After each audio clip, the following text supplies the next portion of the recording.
बिहार में संक्रमण पर रोक के लिए किया गया सख्तियों का ऐलान। रात 9 बजे से लेकर सुबह 5 बजे तक नहीं निकल सकेंगे बाहर। 15 मई तक धर्म शिक्षण स्थल बंद, मार्केट शाम 6 बजे तक ही। बिहार में 24 घंटे में 27 लोगों ने तोड़ा दम। पूर्व मंत्री मेवालाल भी कोरोना से हारे। बीते 17 दिनों में 8 गुना बढ़ी कोरोना संक्रमण की दर।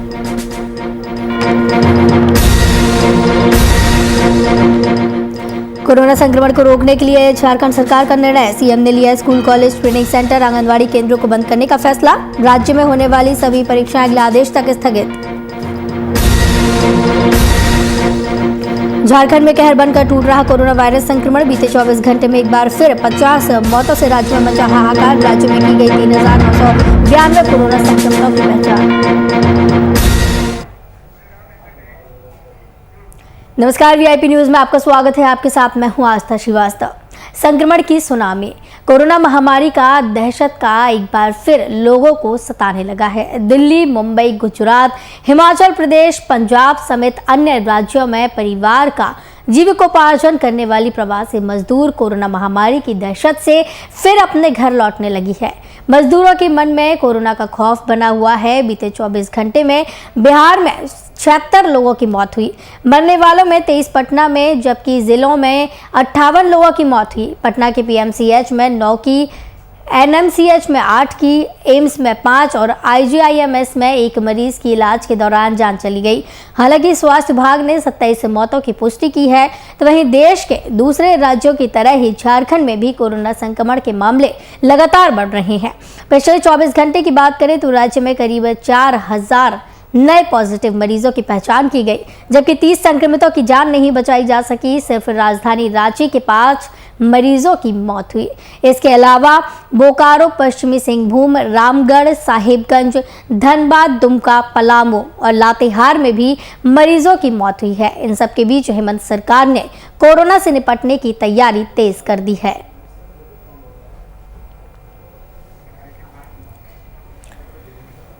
तो आपको बता दें कि लगातार बिहार, झारखंड में ही नहीं, राज्य के तमाम जिलों में कोरोना का संकट गहराया हुआ है। देश के कई राज्यों में कोरोना का संकट गहराया हुआ है और लगातार कोरोना का कहर लोगों पर बरप रहा है। बीते 24 घंटे में अगर झारखंड की बात की जाए तो 50 मौतें झारखंड में हुई है।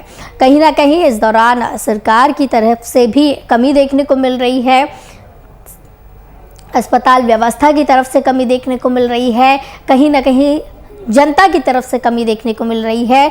अब एक बड़ा सवाल यही खड़ा होता है कि यदि सरकार जिस तरीके से तमाम दावे करती है, तमाम सुविधाओं को दुरुस्त करने के, तमाम तरीके के जिस तरीके से बातें करती है कोरोना संक्रमण को रोकने के लिए, तो क्या इसका असर धरातल पर दिखाई दे रहा है? ये एक बड़ा सवाल खड़ा होता है।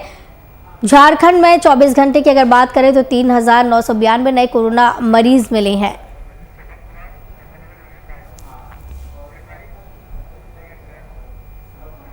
इस खबर की तमाम जानकारी के लिए हमारे साथ रांची से संवाददाता शुभम कुमार सीधे जुड़े हुए हैं।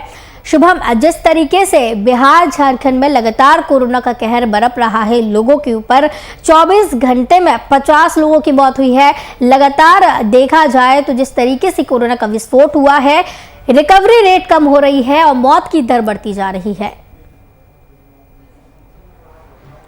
बिल्कुल आस्था, इस बात में कोई दो राय नहीं है, क्योंकि जो दूसरा स्ट्रेन है कोरोना का, वो इतना भयावह स्थिति उत्पन्न कर सकता है किसी ने नहीं सोचा था।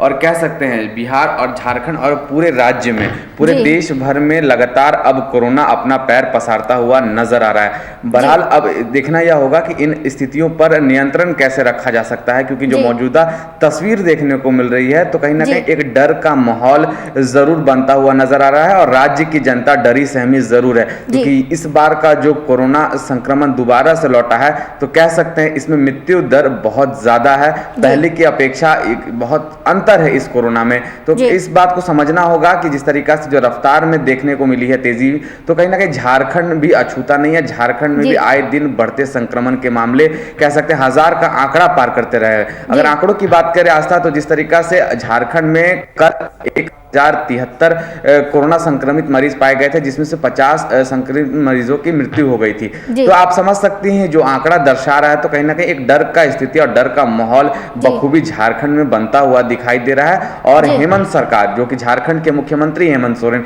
वो लगातार कोरोना पर मंथन कर रहे हैं। लेकिन अब यह देखना होगा कि सरकार इससे निपटने के क्या ठोस निर्णय लेते हुए नजर आएगी। जिस तरीके से 50 मौतों की खबर सामने आई है कि 50 मौत हुई है, लेकिन आधिकारिक रूप से अगर देखा जाए तो 50 मौतों की पुष्टि नहीं की गई है।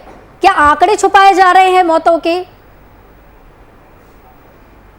ये बात बिल्कुल कह सकते हैं, सरकार कुछ आंकड़े जरूर छुपा रही है, क्योंकि जो मौजूदा तस्वीर देखने को मिलती है, चाहे वो मुक्तिधाम स्थल की बात कर ले, चाहे वो कब्रिस्तानों की बात कर ले, वहाँ जब संक्रमित मरीजों की जो डेड बॉडी है वहाँ जब पहुँचती है तो वहाँ के आंकड़े कुछ और बयां करते हैं और जो सरकारी आंकड़े हैं कुछ और बयां करते हैं। तो आप समझ सकते होंगे दोनों में कितना डिफरेंस है। और कहीं ना कहीं इसमें कह सकते हैं राज्य सरकार और स्वास्थ्य विभाग मरने वाले व्यक्तियों के आंकड़े को दबा रही है, छिपा रही है, जिससे डर की स्थिति उत्पन्न ना हो। लेकिन जो मौजूदा सच्चाई अगर झारखंड की बात बताएं, चाहे बिहार की, जो दोनों तरफ की अगर परिस्थितियों को देखेंगे तो कोरोना इस बार कह सकते हैं एक विकराल रूप दिखाता हुआ नजर आ रहा है। और होली के बाद से जो विस्फोट देखने को मिला है कोरोना में, वो कोई भी राज्य अछूता नहीं है और हर एक राज्य में आए दिन हजारों का आंकड़ा पार करता हुआ दिखाई दे रहा है। जी आस्था, लगातार बैठकों पर बैठकें सरकार कर रही है, सर्वदलीय बैठक कर रही है, तमाम चर्चाएं इस मुद्दे को लेकर की जा रही हैं, कोरोना को किस तरीके से काबू किया जाए, तमाम जो है चर्चाएं इस मामले पर की जा रही हैं।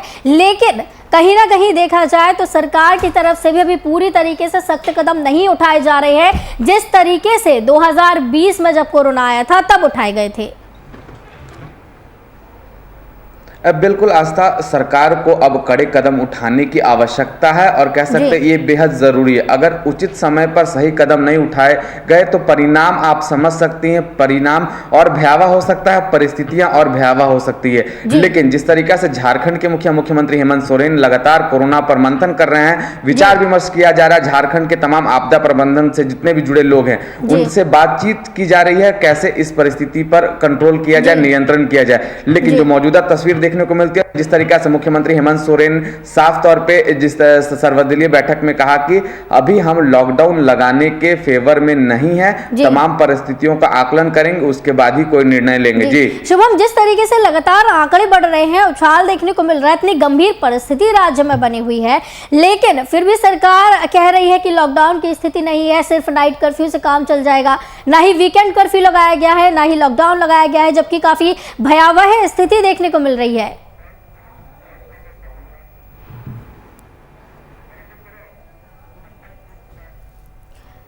एक बेहद ही भयावह तस्वीर देखने को मिल रही है झारखंड में, बिहार में, और लगातार मौतों के आंकड़े बढ़ते जा रहे हैं, मौतों की दर बढ़ती जा रही है। तो कहीं ना कहीं एक बड़ा सवाल यही खड़ा होता है कि जिस तरीके से आधिकारिक रूप से पूरी तरीके से पुष्टि नहीं की गई है मौतों के आंकड़ों की, तो कहीं ना कहीं यही सवाल खड़ा होता है कि सरकार इन पूरे आंकड़ों को छुपाने की कोशिश कर रही है। तो बिहार झारखंड में लगातार कोरोना का कहर जिस तरीके से बरप रहा है लोगों के ऊपर, कहीं ना कहीं जन जागरूकता की भी आवश्यकता है। शुभम, एक बड़ा सवाल यहाँ उठता है कि जिस तरीके से लगातार सरकार बैठकों पर बैठक कर रही है, लेकिन फिर भी कोई ठोस निर्णय निकल कर नहीं आ रहा है। सरकार की तरफ से सिर्फ नाइट कर्फ्यू लगाया गया, सरकार ने साफ मना कर दिया लॉकडाउन के लिए, वीकेंड कर्फ्यू के लिए। क्या इससे रोक लग जाएगी या किससे कमी आएगी? देखिए, मुख्यमंत्री हेमंत सोरेन ने सर्वदलीय बैठक में तमाम परिस्थितियों का जायजा लिया, तमाम अधिकारियों से बात की।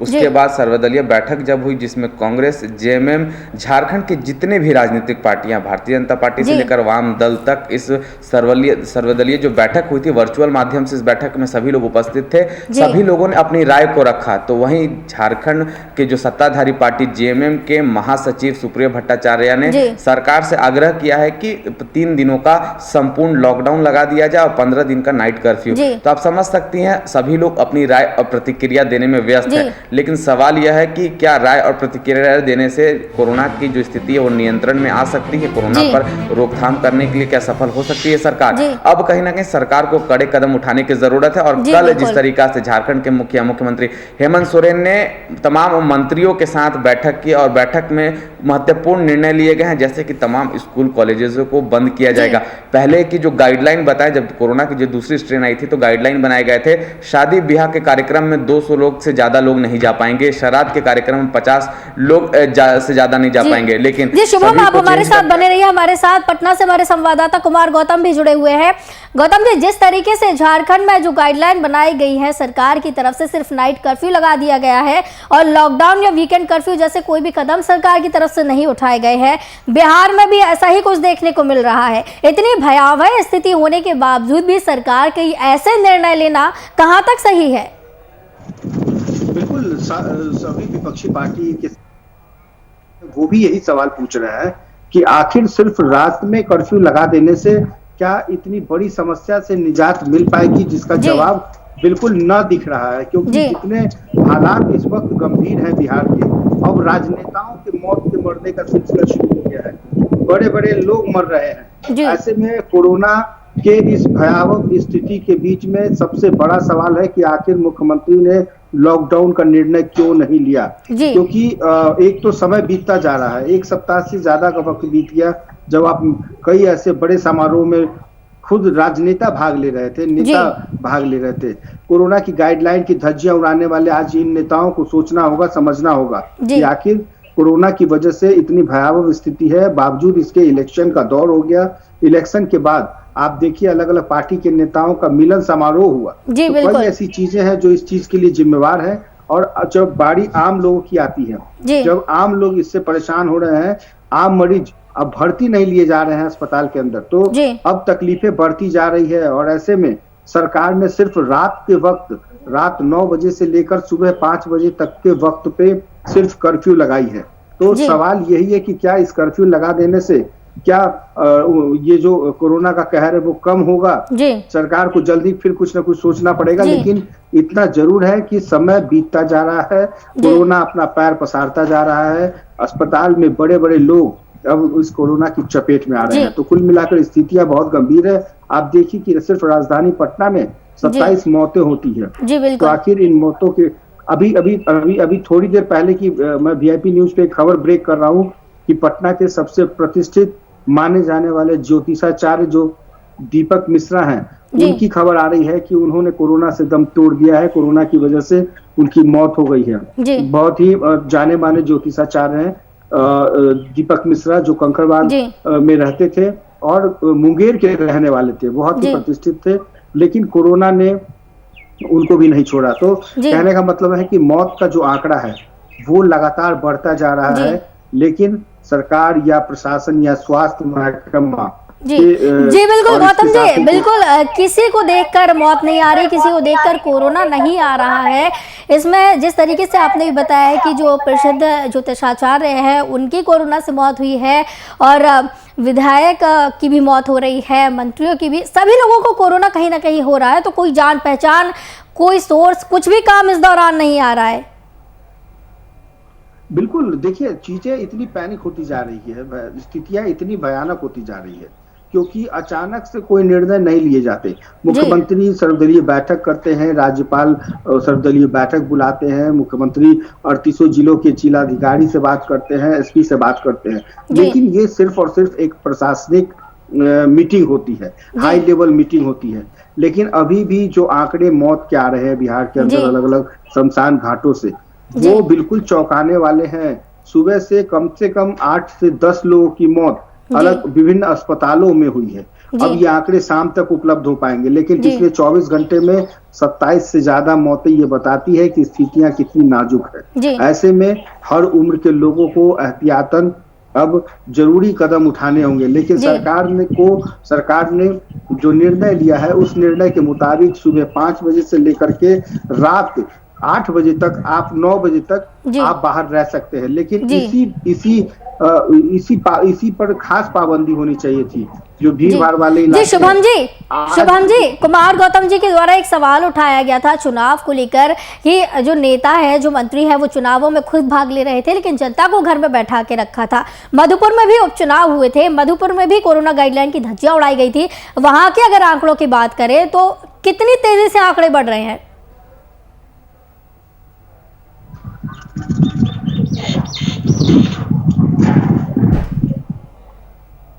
मधुपुर में उपचुनाव हुए थे, वहां पर गाइडलाइन की संपूर्ण रूप से धज्जियां उड़ाई गई। कोरोना को लेकर झारखंड में राजनीतिक भी देखने को मिली थी। जब हमने सवाल किया था सत्ताधारी पार्टी से कि गाइडलाइनों का पालन नहीं हो रहा है मधुपुर में, उन्होंने साफ तौर पे कहा कि प्रधानमंत्री देश के नरेंद्र मोदी वो भी जब चुनावी सभा में जाते हैं तो वहाँ भी गाइडलाइनों का पालन नहीं हो रहा है। लेकिन जो मौजूदा तस्वीर है, आंकड़ों की बात करें तो झारखंड की परिस्थिति बद से बदतर होती जा रही है। आए दिन 1000 का आंकड़ा पार करते जा रहा है। राजधानी रांची की बात करें और झारखंड के अन्य जिलों की, अगर सबसे बड़ी गौर करने वाली बात यह है कि अभी गांव का जो भी एरिया है, गांव का भी जो भी क्षेत्र है, वो थोड़ा बचा हुआ है। आप समझ सकते हैं अगर गांव में संक्रमण फैलने लगा तो इस चेन को तोड़ना बेहद मुश्किल हो जाएगा और उसको लेकर सरकार भी उसके बाद हाथ खड़े करते हुए नजर आएगी। अभी जो मौजूदा स्थिति है, हेमंत सरकार ने कल भी मंथन किया था और एक नई गाइडलाइन जारी कर दी है। तमाम शैक्षणिक स्थानों को बंद कर दिया गया है, तमाम परीक्षाओं को स्थगित कर दिया गया है। लेकिन अब सवाल यह है कि राज्य की जनता को कैसे बचाया जाए, क्योंकि जो संक्रमित मरीज के आंकड़े हैं वो लगातार उचले स्तर से लेकर निचले स्तर तक। खुद झारखंड की राज्यपाल द्रौपदी मुर्मू, सिविल सर्जन कह सकते हैं, सिविल सर्जन, सदर अस्पताल के सिविल सर्जन विजय जी शुभम, जिस तरीके से गाइडलाइन बनाई गई है, परीक्षाओं को स्थगित किया गया, धार्मिक जो त्योहार थे उन पर पाबंदी लगाई गई है, तो क्या ये जो मधुपुर उपचुनाव हुए इन पर कोई पाबंदी नहीं लग सकती थी या इनकी डेट को आगे नहीं बढ़ाया जा सकता था? देखिए, परिस्थितियां अगर बात करें मधुपुर उपचुनाव की तो उपचुनाव के दिन निर्धारित कर दिए गए थे और कह सकते जो मतदान हुआ वहां पर बखूबी कह सकते हैं कोरोना के बनाए गए नियमों का पालन लोगों ने किया।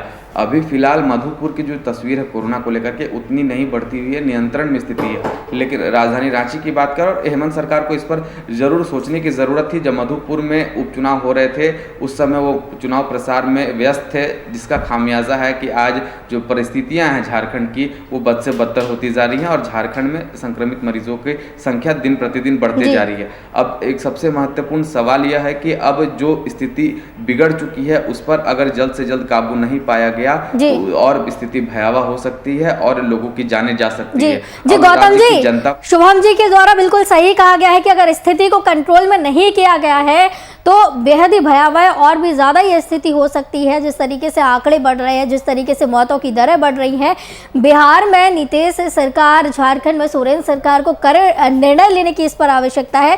बीते दिनों देखा गया था कि दोनों ही राज्य में बातचीत हुई थी, तो क्या ऐसा लगता है कि दोनों राज्य मिलकर कोई इसका समाधान निकाल सकते हैं? देखिए, जहां तक समाधान का सवाल है, सिर्फ और सिर्फ एक ही समाधान है, कोरोना के चेन को ब्रेक करना, कोरोना के संक्रमण को तोड़ना। और ये तभी संभव होगा जब आप मार्केट में नहीं जाएंगे, सोशल डिस्टेंसिंग का पालन करेंगे। यदि किसी एक व्यक्ति में संक्रमण है तो दूसरे व्यक्ति उसके संपर्क में नहीं आएंगे। जिन व्यक्ति को कोरोना का पॉजिटिव रिपोर्ट आया है वो अपने आप को घरों में आइसोलेट कर लेंगे, वो बाहर नहीं जाएंगे, तभी वो संक्रमण रुक सकता है। अन्यथा इसको रोकने का इसको कोई दूसरा उपाय नहीं है। लेकिन सिर्फ नाइट कर्फ्यू के जरिए आप इस कोरोना पे अब नहीं पाबंदी लगा सकते, ना ही अब इस कोरोना के जंग से जीती जा सकती है। इसके लिए सिर्फ और सिर्फ अभी देखिए दिल्ली में कर्फ्यू लगाए गए हैं, इसलिए क्योंकि दिल्ली के हालात बहुत ज्यादा खराब हो गए हैं। अब आने जाने जब तक नाइट कर्फ्यू या पूर्ण लॉकडाउन नहीं लग जाता, अब कोई दूसरा विकल्प नहीं है। यही कारण है कि दिल्ली में अरविंद केजरीवाल ने ये बड़ा निर्णय लिया है। जी गौतम जी, लेकिन जिस तरीके से बिहार में भी लोगों की मौत हो रही है, बिहार में भी देखने को मिल रहा है कि लगातार आंकड़े बढ़ रहे हैं। 24 घंटे में 3 से 4, 5, 6 हजार आंकड़ों में लगातार बढ़ोतरी मिल रही है। तो क्या सरकार को कर्फ्यू जैसा निर्णय या लॉकडाउन जैसा निर्णय नहीं लेना चाहिए था ताकि जनता सुरक्षित रहे? देखिए, वो सरकार ने अपना निर्णय बहुत देर कर दी है। सरकार ने जो निर्णय लिया है एक तो बहुत देर हो गई थी। दूसरी बात यह है कि जितनी बैठकें, जितनी हाई लेवल मीटिंग मुख्यमंत्री ने की है, जितनी जिलाधिकारियों से और एसपी से मुख्यमंत्री नीतीश कुमार मुखातिब हो रहे हैं वीडियो कॉन्फ्रेंसिंग के जरिए, उनको उसी वक्त एक बड़ा और कड़ा निर्णय लेना चाहिए था। लेकिन सिर्फ नाइट कर्फ्यू लगा देने से बिहार की स्थिति बेहतर नहीं होने वाली है। बिहार अभी भी बहुत पिछड़ गया है, मरीजों के आंकड़े बढ़ते जा रहे हैं, अस्पताल में बेडों की संख्या नहीं है, जी। ना ही ऑक्सीजन है उतने पैमाने पर कि आप तमाम लोगों को ऑक्सीजन मुहैया करा सकते जी। हैं। जो लोग बेड पर हैं उसको ऑक्सीजन नहीं मिल रहा जी। है। तो कई ऐसी चीजें हैं जिसको लेकर के सरकार और प्रशासन को एक बार कड़ा निर्णय फिर से लेना होगा। जी। कहीं ना कहीं अब इसमें राज्यपाल जब सर्वदलीय बैठक बुलाते हैं तो उनका भी निर्णय बड़ा ही मान्य निर्णय होना चाहिए था। जी ऐसे जी में शुभम महामहिम को जी, जिस तरीके से लगातार मौतों में इजाफा हो रहा है, चाहे वो बिहार हो, झारखंड हो या देश का कोई भी राज्य हो, जिस तरीके से इजाफा हो रहा है, खासकर अगर झारखंड में और बिहार में देखा जाए, इसके बाद भी सरकार कोई सख्त कदम यहाँ क्यों नहीं उठा रही है? देखिए, मुख्यमंत्री हेमंत सोरेन ने साफ तौर पे कहा है कि अभी प्रवासी मजदूरों का आने का शुरुआत हुआ है। जब सभी लोग अपने राज्य में आ जाएंगे और सीमित संसाधनों से मुख्यमंत्री हेमंत सोरेन ने राज्य की जनता से आग्रह किया है कि इस बार का जो कोरोना से लड़ाई है मुख्यमंत्री हेमंत सोरेन सीमित संसाधनों से करेंगे। लेकिन स्वास्थ्य मंत्री झारखंड के बन्ना गुप्ता ने केंद्र सरकार से मांग की है कि उन्हें 48,000 रेमडेसिविर की दवाई और चाहिए और 15,000 वेंटिलेटर बेड की सुविधा चाहिए। तो आप समझ सकती हैं अब केंद्र सरकार को कहीं ना कहीं राज्य सरकार की मदद करनी पड़ेगी, नहीं तो स्थितियां जो है वो हाथ से निकलती हुई नजर आ रही है। शायद इसी वजह से झारखंड राज्य सरकार ने केंद्र सरकार से सहायता मांगने की एक पहल की है। लेकिन जो तस्वीर देखने को मिल रही है अब राज्य की जनता पर निर्भर करता है कि वो राज्य सरकार का सहयोग करेगी कि नहीं, क्योंकि अभी भी जो परिस्थितियां लेकिन जिस तरीके से पलायन हो रहा है लोगों का झारखंड के अंदर, उस तरीके से जब तक सारे लोग झारखंड में आएंगे, जितने भी लोग हैं अपने गृह वापसी करेंगे, तब तक क्या झारखंड में और भी ज्यादा केसेस नहीं बढ़ेंगे? फिर कैसे सरकार इसको नियंत्रित करेगी? बिल्कुल, देखिए, जो भी प्रवासी मजदूर आ रहे हैं उनका कोरोना जांच किया जा रहा है, चाहे वो बसों के माध्यम से क्यों ना हो, रेल के माध्यम से क्यों ना हो, और हवाई जहाज से जो भी प्रवासी मजदूर झारखंड लौट रहे हैं उनका जो कोरोना जांच वहीं पर कर दिया जा रहा है। अगर वो कोरोना संक्रमित पाए जा रहे हैं तो उन्हें आइसोलेट किया जा रहा है, उन्हें कोविड सेंटर भेजा जा रहा है। तमाम एहतियातन सरकार बरत रही है। लेकिन जो मौजूदा तस्वीर देखने को मिली थी आज से ठीक 3 दिन पहले की बात करें तो हटिया रेलवे स्टेशन पर जो तस्वीर देखने को मिली थी जहां पर प्रवासी मजदूरों का एक हुजूम बैरिकेड तोड़कर अब कह सकते हैं अपने अपने घरों पर चला गया और वहां पर जिला प्रशासन बैकफुट पर नजर आई और लाचार व्यवस्था वहां पर देखने को मिली। लेकिन अब जिस तरीका से रांची की अगर बात करें तो राजधानी रांची के उपायुक्त छवि रंजन लगातार उन तमाम पहलुओं पर नजर बनाए हुए हैं कि स्थिति को नियंत्रण में किया जा सके। तमाम लोगों के बीच जा रहे हैं, मास्क चेकिंग अभियान चलाया जा रहा है। कह सकते हैं रात में गाइडलाइन के तहत 8 बजे तमाम प्रतिष्ठानों को बंद कर दिया जा रहा है। तो कह सकते हैं एक तरफ जिला प्रशासन अपनी जो रोल है वो सख्ती से पालन कर रही है, लेकिन अब राज्य की जनता को राज्य सरकार और जिला प्रशासन के सहयोग करना पड़ेगा और जो भी कोरोना के बनाए गए नियम प्रोटोकॉल है उसका सख्ती से पालन करना पड़ेगा। नहीं तो वो दिन दूर नहीं कि 2020 जैसी स्थिति एक बार फिर से देखने को मिले और लॉकडाउन लगाना में सरकार मजबूर हो जाए। जी बिल्कुल गौतम जी, जिस तरीके से शुभम जी के द्वारा कहा गया है प्रवासी मजदूरों के बारे में कि एक हुजूम वहां ऐसा देखा गया जो घर जाने के लिए जल्दबाजी में था और सहयोग प्रशासन को नहीं किया गया, क्या बिहार में ऐसी कोई तस्वीर सामने आई है जहां पर प्रवासी मजदूर वापस लौटे हो और सरकार को उनका समर्थन नहीं मिल रहा हो या सहयोग नहीं मिल रहा हो?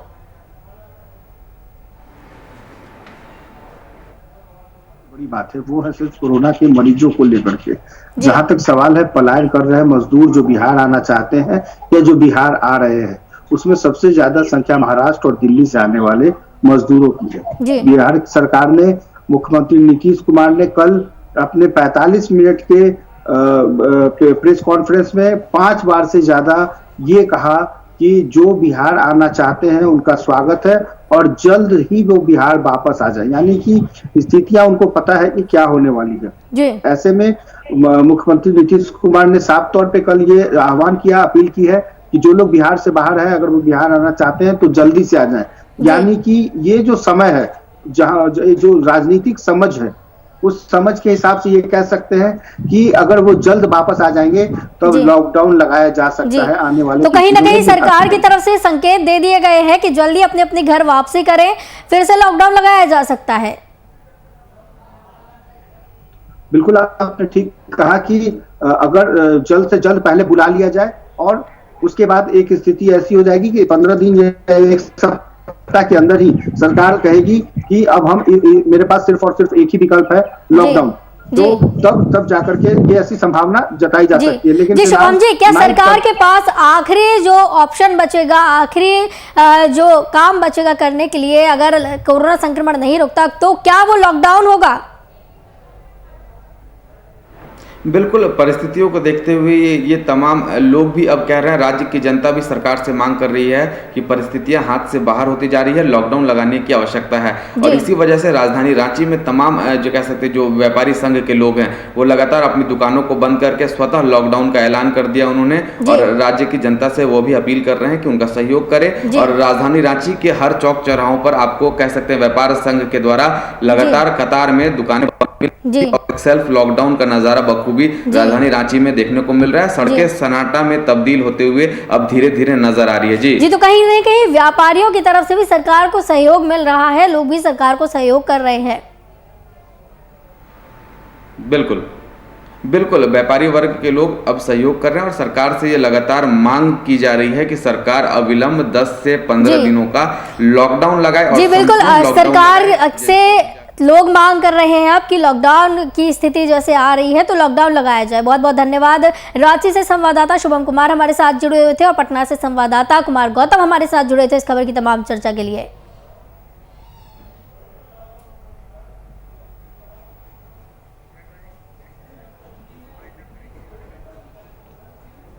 वीआईपी न्यूज़ के स्पेशल कार्यक्रम में फिलहाल इतना ही। मुझे दीजिए इजाजत। नमस्कार।